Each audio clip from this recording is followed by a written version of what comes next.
you can hear me good. I don't have a mic on today.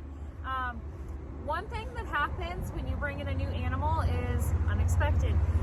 So we have been through a learning process, and that's all a part of the whole reason we have the YouTube. It was never to teach people how to do things like we were an expert, just simply to document this is what we're doing, this is what we've learned, that kind of thing. So here's our newest learn that I can share with you. This is our newest little goat, Willow. We got her on Monday. Today is Thursday.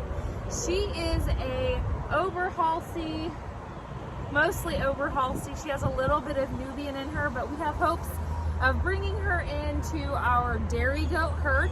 Willow is about 9 months old, and when we picked her up, I failed to ask all the questions. When I got our other dairy goats, we got them all from the same place. I was well informed. I was still learning, so I was given a wealth of knowledge. With her, we kind of looked her over, was like, yep, it's great, put her in the truck, come home.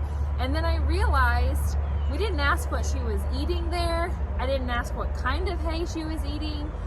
So we did have to call the previous owner back and say, hey, what were you feeding? So I went to the feed store, picked up the mixture of grains that she uses, and have a plan of switching her from that mixture to our mixture. We like to feed our goats a equal mixture of whole grain wheat, barley, and oats. And so we usually do a pound per head per day.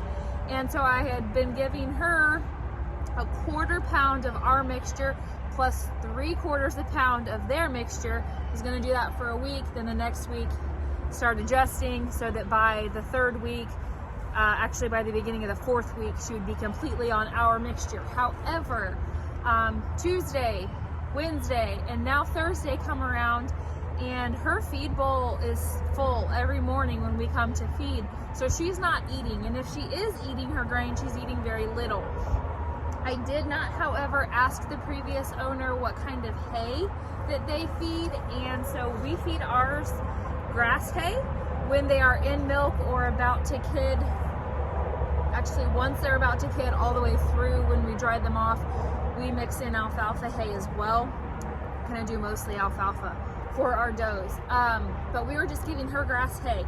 Apparently, she must have been on alfalfa because I have not seen her at this hay bin since we got her. And this morning, I called my friend in a panic. It's like, hey, we have this new goat. I don't think she's eating. If she is eating, she's eating very little. What do I do? She acts fine, but she's not eating enough. And so she says, go ahead and give her some alfalfa, go ahead and deworm her.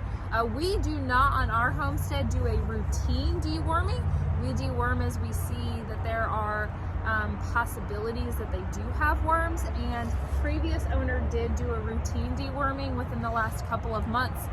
But with the stress of moving, maybe that worm count is high again. So we are going to use, we use a Safeguard dewormer, and so we're gonna deworm her. We did bring our indoor scale out here and put it on some wood, had Glenn weigh, pick up the goat, weigh with the goat, and we have found her to be, what did we say?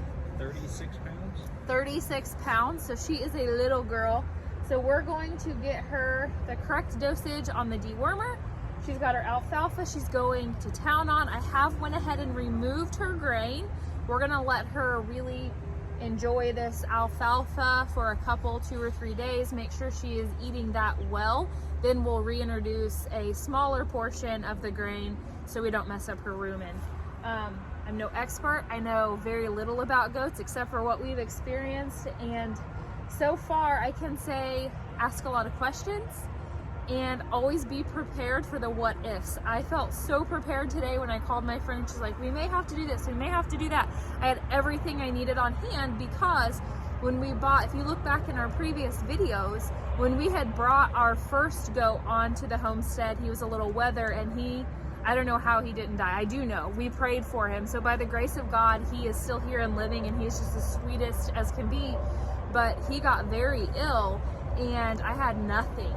I had like a heat lamp and his area to bed in, his shelter, water, that kind of thing.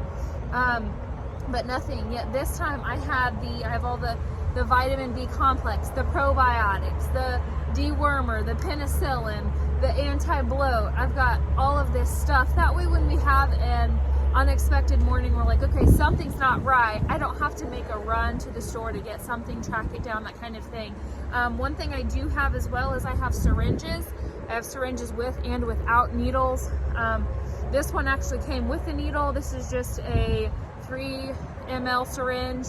And since she's so little, we don't need more than even 1 ml. Actually, we're gonna do like 0.8 mLs on her dewormer. So I just removed the syringe. We're gonna do this. I think last time I used the drencher.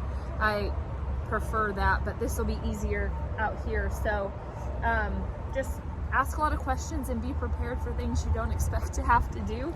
That way you're able to act quickly. So we're gonna attempt to get her this dewormer. No, my bibs do not button. I am 7 months pregnant, so that's why I look like a mess here. So I'm gonna attempt to give this to her without a wrestling match. Last time we dewormed our goats, I had one that was showing symptoms of needing to be dewormed because she was a dairy goat. We were milking her. I noticed that her milk was dropping significantly. Her desire to eat was dropping significantly. So when you're hands-on with your goats every day, you can notice those little changes. And so we did deworm her while I had her in the milk stanchion. It was wonderful. Little different scenario. So this may be amusing. Enjoy. You want to try to get a hold of her? Up? You could be the milk stanchion.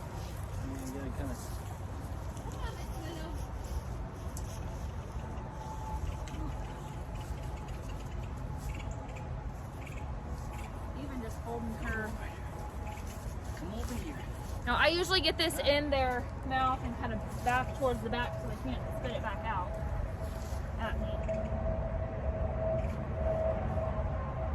Easy peasy. That's it. That's a good girl. That's a good girl. Willow is just the sweetest. My only concern with Willow is she does not have horns. And my girls have horns. So we'll have to keep a very close eye when we do intermingle them. We have her in a separate pen side by side with my other goats. We plan to leave her here for a good 4 weeks at least, just to make sure that she doesn't have anything that she could share with them. We do hope, seems to be that they are, but we are hopeful that our does are pregnant right now, and hopefully to be kidding in the end of April, so here in just a few months. So we've already got all of them over there. We'll just keep her separate and we'll see how she does. Thanks for watching. If you like what you're seeing, make sure to like and subscribe, and you'll get all of our updates. Have a good day.